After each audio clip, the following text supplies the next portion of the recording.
अब हम लोग देखते हैं सम नंबर 12। सम नंबर 12 में हमारे पास क्या इन्फॉर्मेशन है, तो कि a problem in mathematics is given to Tania, Kathan and कृति। हमारा मैथ्स का कोई प्रॉब्लम है, सम है, जिसको हम लोगों ने 3 स्टूडेंट को दिया है, यानी कि 3 लोग को दिया है, तानिया, कथन एंड कृति को, टू सॉल्व करने के लिए दिया है। Clear? The probabilities of them solving the problem correctly are, अगर ये तीनों यानी कि तानिया, कथन एंड कृति अगर ये प्रॉब्लम सॉल्व करते तो उसका प्रोबेबिलिटी है 2/3, 3/4 एंड 1/2। क्लियर? अब देखो आगे क्या करना है, respectively find the probability that the problem is solve correctly, यानी कि हमें ये तीनों का इंडिविजुअली प्रोबेबिलिटी दिया है कि तानिया सॉल्व करती है करेक्टली 2/3, कथन सॉल्व करता है करेक्टली 3/4 एंड कृति सॉल्व करती है करेक्टली तो है 1/2। अब हमें फाइंड करना है कि probability that problem is solve correctly. Guys खास ध्यान दो, यहाँ पे कहीं पे भी आपको ऐसा बोला है कि कौन प्रॉब्लम सॉल्व करेगा कौन नहीं करेगा, नहीं, हमें सिर्फ प्रोबेबिलिटी किसका मांगा है, तो कि प्रॉब्लम सॉल्व होना चाहिए। अब कौन करता है, कितने लोग करते हैं, उससे कोई लेना देना नहीं है। मतलब तानिया करेगी चलेगा, कथन करेगा चलेगा, कृति करेगी चलेगी, इन तीनों में से कोई 2 करेगा चलेगा, तीनों के तीनों सॉल्व करते हैं चलेगा, बस हमारा प्रॉब्लम सॉल्व होना चाहिए। इट मीन्स कि ये सिचुएशन के ऊपर से आप आइडिया लगा सकते हो कि ये हमारा कौन सा इवेंट फाइंड करने के लिए हमें बोला है, यूनियन, यानी कि एटलीस्ट प्रॉब्लम सॉल्व होना चाहिए। अब कौन करता है, 1 करेंगे चलेगा, 2 करेंगे चलेगा, तीनों करेंगे तो भी चलेगा, और ये डेफिनेशन हमारा किसका है गाइस, यूनियन का।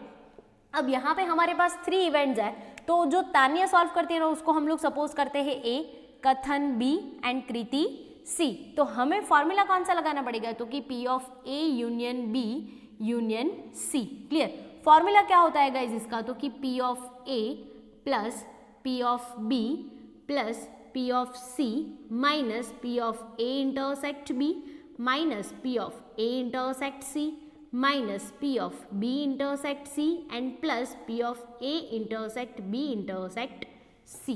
क्लियर? अब देखो हमें ये पता चल गया कि ये फॉर्मूला हमें लगाना है। Clear?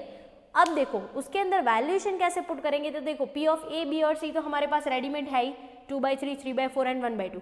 But what about this intersection, intersection हम लोग कैसे फाइंड करेंगे, तो देखो गाइज अगर कोई एक बंदा पेपर लेके अपना क्वेश्चन सॉल्व कर रहा है, कोई दूसरा बंदा अनदर जगह पे प्रॉब्लम सॉल्व कर रहा है, तो उन दोनों का कोई अफेक्शन होगा, जरूरी तो नहीं ना कि फर्स्ट सॉल्व करेगा तो सेकंड सॉल्व कर ही लेगा, और ऐसा तो नहीं ना कि फर्स्ट नहीं करेगा तो सेकंड भी नहीं करेगा। इट मीन्स कि इन दोनों का एक दूसरे से, इन तीनों का किसी भी एक दूसरे से कोई अफेक्शन नहीं होगा, कोई अफेक्ट नहीं होगा। इट मीन्स कि इन तीनों का जो सिचुएशन है, एक सॉल्व करेगा दूसरा नहीं करेगा, कोई लेना देना ही नहीं है। तो ये तीनों की तीनों इवेंट हमारी कैसी हो गई, इंडिपेंडेंट। यहाँ पे खास ध्यान रखना है कि ये हमारा इवेंट कैसा है, इंडिपेंडेंट, और इंडिपेंडेंट है तो इंटरसेक्शन का क्या हो जाएगा, मल्टीप्लिकेशन। क्लियर? अब वैल्यू पुट करते हैं, तो कि P of A union B union C, P of A 2/3, P of B 3/4, P of C 1/2 minus P of A intersect B, यानी कि ये दोनों 2/3 into 3/4 minus P of A intersect C, यानी कि ये दोनों 2/3 into 1/2 minus P of B intersect C, यानी कि ये दोनों 3/4 into 1/2 and plus P of A into B and into C। Clear? इन तीनों का हम लोगों को क्या कर देना, मल्टीप्लिकेशन। अब इसको सॉल्व करते हैं सिंपली, तो देखो पहले तीनों को तो एज इट इज रहने देते हैं, तो ये क्या हो जाएगा 2/3 प्लस 3/4 प्लस 1/2। अब ये देखो 3 यहाँ से कैंसिल हो जाएगा। क्लियर? डायरेक्टली ये 2 और 4 है, तो यहाँ से भी हम लोग डायरेक्टली कट करके ये कितना हो जाएगा हमारा -1/2। क्लियर? नेक्स्ट वन देखो, यहाँ से भी हमारा 2 कैंसिल हो जाएगा, तो ये कितना बचेगा -1/3।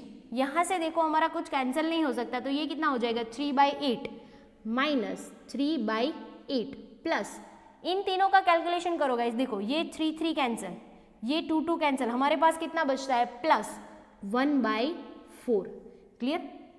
ये कैलकुलेशन हमें करना है। अब देखो इसको सॉल्व करो, तो फर्स्ट ऑफ ऑल तो हम लोग अगर कुछ कैंसिल कर सकते हैं ना तो डायरेक्टली कर देते हैं, +1/2 -1/2 कैंसिल, यानी कि जो बाकी बचे हैं उसमें से और कुछ कैंसिल होने जैसा है नहीं, तो हम क्या करेंगे, अब इसका सिंपली एलसीएम ले लेंगे। अब एलसीएम देखो हमारे पास कितने कितने फैक्टर है, तो कि 3, 4 एंड 8, यानी कि 24 हमारा एलसीएम होगा।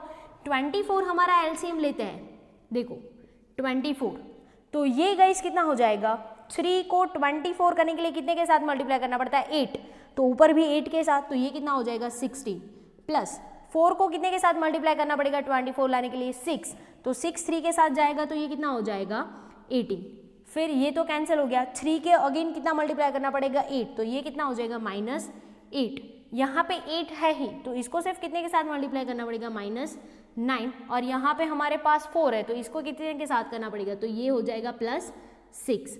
क्लियर। अब देखो ये है हमारा -8 और -9, यानी कि -17, -17 को 18 में से माइनस कर दो, तो यहाँ पे सिर्फ कितना बचेगा 1, तो 16, 1, 17, 17 + 6, 23, इसका टोटल सॉल्यूशन करोगे तो आपको मिलेगा 23 डिवाइडेड बाय 24, यानी कि ये सिचुएशन का किसका प्रोबेबिलिटी है, तो कि प्रॉब्लम सॉल्व होगा, कौन करेगा, कितने लोग करेंगे वो नहीं है। क्लियर, एटलीस्ट प्रॉब्लम आपका सॉल्व हो जाएगा।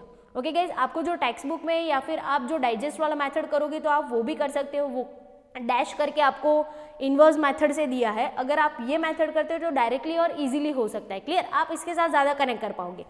नेक्स्ट वन सम देखते हैं, sum number 13, a person a can hit the target 3 out of 5, कोई बंदा है ए जो 3 टारगेट को हिट करता है, कितने ट्रायल में से, 5 में से, यानी कि अगर हमें इसका प्रोबेबिलिटी फाइंड करना है तो हम ऐसा कह सकते हैं कि P of A is equal to 3/5, वो टोटल 5 ट्रायल में से 3 टारगेट हिट कर देता है। क्लियर, 5 में से 3 में सक्सेस होता है।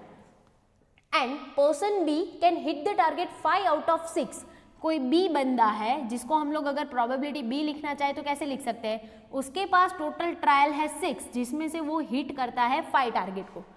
अब आगे देखते हैं, if both them attempt simultaneously find the probability that the target is hit, same as it is, जैसा यहाँ पे क्या था कि बस आपका प्रॉब्लम सॉल्व होना चाहिए, कौन करेगा, कैसा करेगा, कितना करेगा, डजेंट मैटर, यहाँ पे भी ऐसा ही बोला है कि बस आपका टारगेट हिट होना चाहिए।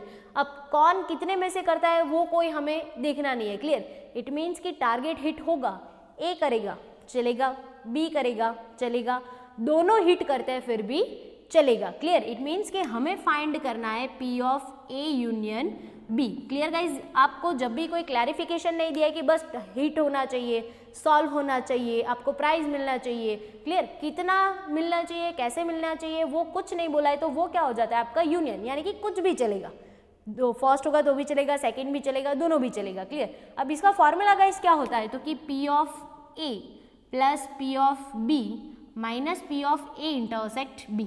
क्लियर, अब देखो गाइज, हमें यहाँ पे 2 पर्सन दिए हैं जो अपने ट्रायल में से टारगेट को हिट करता है। क्लियर, अब देखो फर्स्ट वन अपना टारगेट हिट करता है नहीं करता है, उसका कोई भी इफेक्ट दूसरे के ऊपर पड़ेगा नहीं। अगर दूसरा कुछ हिट करता है नहीं करता है, उसका जो भी अफेक्शन है वो फर्स्ट के ऊपर कुछ भी दिखाई देगा नहीं। इट मीन्स कि दोनों अपने अपने तरीके से टारगेट हिट कर रहे हैं, दोनों अपना कंसंट्रेशन लगाएंगे, तो ये इवेंट हमारा कैसा हो जाएगा गाइज, इंडिपेंडेंट, और इंडिपेंडेंट है तो इंटरसेक्शन का क्या हो जाता है, मल्टीप्लीकेशन। क्लियर, तो हमारा अल्टीमेट फॉर्मूला ऐसा भी तो हम लोग लिख सकते हैं कि P of A plus P of B minus P of A into P of B। Clear, आप गाइज इसकी जगह पे डायरेक्टली वैल्यू करके मल्टीप्लाई करते हो तो भी चलेगा, ये फॉर्मूला स्पेसिफिकली दिखाना जरूरी नहीं है। क्लियर, अब सिचुएशन है P ऑफ A और B का, जो कि हमारे पास रेडीमेडली अवेलेबल ही है, तो ये कितना हो जाएगा 3/5 और ये हो जाएगा 5/6 माइनस यहाँ पे कितना हो जाएगा, तो कि 3/5 इंटू 5/6। क्लियर, यहाँ पे तो आप देख सकते हो कि 5 and 5 कैंसिल हो जाएगा, यहाँ से भी 3 कैंसिल होकर सिर्फ कितना बचेगा 1/2। क्लियर, यहाँ से कुछ कैंसिलेशन हो सकता है नहीं, क्योंकि प्लस के फॉर्म में है तो पहले हमें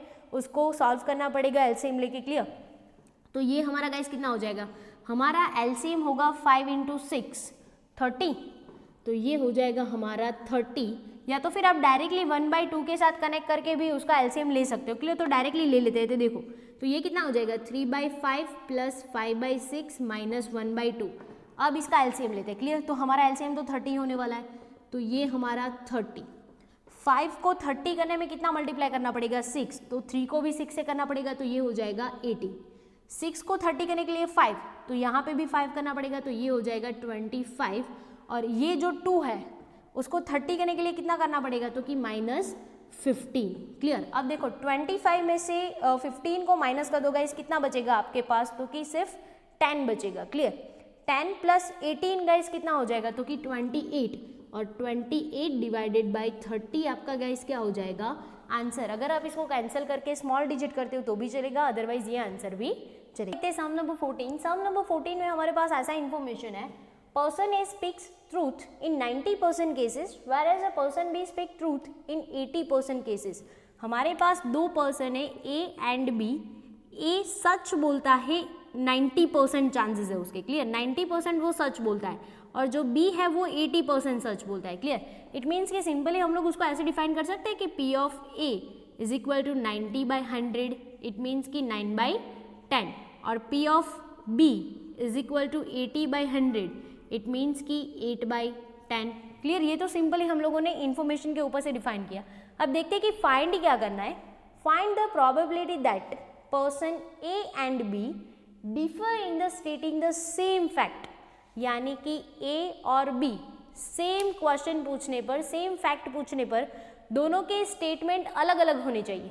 अगर A सही बोल रहा है B गलत बोलेगा, B सही बोल रहा है A गलत बोलेगा, क्लियर। तो हम लोग ऐसा करते हैं कि जो A है अगर वो सच बोलता है तो वो हो जाएगा P ऑफ A, अगर A झूठ बोलता है तो उसको सपोज करते हैं P ऑफ A डैश, अगर B सच बोलता है तो P ऑफ B, अगर B झूठ बोलता है तो P of B dash, clear. अब इसके लिए देखो A डैश और B डैश भी तो फाइंड करना पड़ेगा, तो P ऑफ A डैश देखो यहाँ से ही फाइंड कर लेते, कितना हो जाएगा 1 माइनस करो तो 1/10 हो जाएगा, और P ऑफ B डैश कितना हो जाएगा 1 माइनस 8/10, 2/10, क्लियर। अब जो हमें परफेक्टली इवेंट पूछा है उसको फ्रेम करता है, दोनों के आंसर स्टेटमेंट अलग अलग होने चाहिए।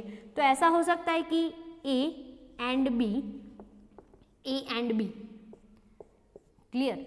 अब देखते हैं सिचुएशन क्या क्या फ्रेम हो सकती है। ऐसा हो सकता है कि A सच बोल रहा है, B झूठ बोल रहा है। ऐसा भी तो हो सकता है कि B सच बोल रहा है, A झूठ बोल रहा है, क्लियर। ऐसे प्रोबेबिलिटी हो सकता है A एंड B दोनों के स्टेटमेंट अलग है, A सच B गलत, या तो फिर और A गलत एंड B सच, क्लियर। अब देखो गाइस यहाँ पे हमें इंटरसेक्शन का वैल्यू रखना है, बट अगर कोई इंसान अपने दिमाग से क्या बोलता है क्या नहीं बोलता है तो उसका सिर्फ उसी को पता होगा, उसका कोई अफेक्शन वो क्या दिमाग में सोचता है किसी के और के ऊपर नहीं होगा। यानी कि अगर ये दोनों क्या स्टेटमेंट देंगे उसके एक दूसरे के ऊपर कोई अफेक्शन नहीं होगा, कोई इफेक्ट नहीं होगा, क्लियर। इट मीन्स कि ये इवेंट हमारा गाइस कैसा हो जाएगा इंडिपेंडेंट, क्लियर। और इंडिपेंडेंट है तो इंटरसेक्शन मल्टीप्लाई, तो ये ऐसा हो जाएगा कि P of A into P of B dash, और यानी कि plus P of A dash into P of B, clear. तो ये दोनों सिचुएशन हमें क्लियर करनी है।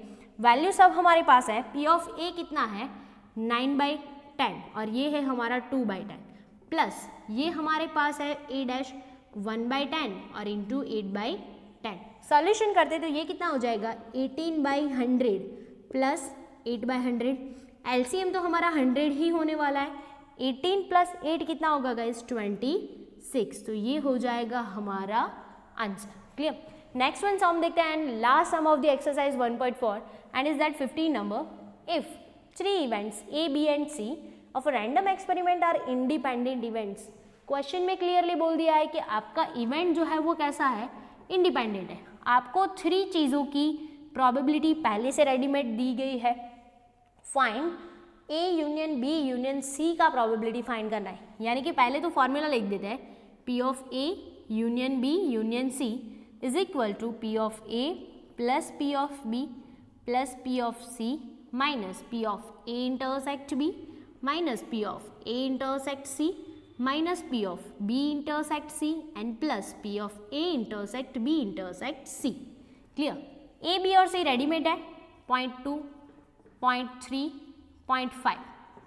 A, B का मतलब गाइस क्या हो जाएगा, यहाँ पे बोला इंडिपेंडेंट, तो इंडिपेंडेंट इवेंट है तो इंटरसेक्शन का क्या होगा मल्टीप्लाई, तो a इंटू बी करते हैं, देखो क्या हो जाएगा, a 0.2 इंटू 0.3 यानी कि ये हो जाएगा 0.06 माइनस 0.06। अब करना है a into C, a intersect c है तो 0.2 इंटू 0.5 यानी कि ये हो जाएगा 0.1, तो यहाँ पे रखते हैं 0.1। फिर माइनस करना है b और c का मल्टीप्लीकेशन, b इंटू सी 0.3 इंटू 0.5 यानी कि 0.15, क्लियर। यहाँ पे करते हैं माइनस 0.15। अब करना है तीनों का intersection plus a into B into C, a हमारा 0.2, b हमारा 0.3 और c हमारा 0.5, जिसका आंसर होगा 0.03। यहाँ पे करता है प्लस 0.03। अब गाइज आप इसका सॉल्यूशन करोगे पूरे सबका प्लस और माइनस, तो यू गेट 0.72। तो ये हो गया हमारा यूनियन इवेंट के लिए और इंडिपेंडेंट इवेंट का प्रोबेबिलिटी। Clear guys?